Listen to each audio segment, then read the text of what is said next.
What is your learning and realization from the message?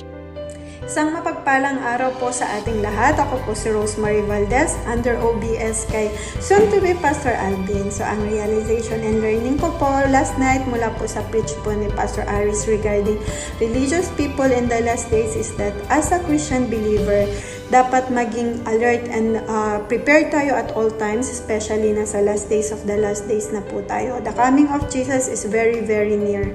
So, paano natin masasabi that we are genuinely believer of Jesus Christ? Unang-una po, dapat maging open pa din tayo from rebuking and correcting from our pastors and leaders na that they're doing that because they love us.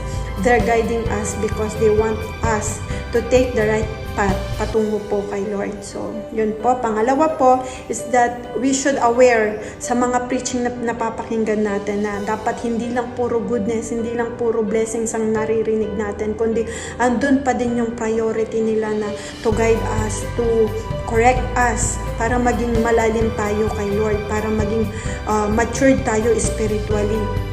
That they're preaching because they want to please God, not to please the person. So yun po, pangatlo po is that we should seek the truth. Paano natin isisik yung truth? Of course, by listening and reading the Word of God. Kung gusto po natin malaman yung katotohanan, buksan po natin ang ating Bible. Yan po.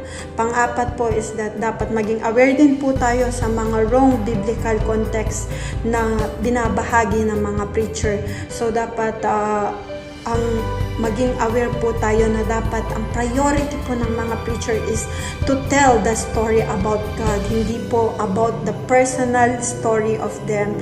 So dapat maging alert po tayo sa mga bagay na yon.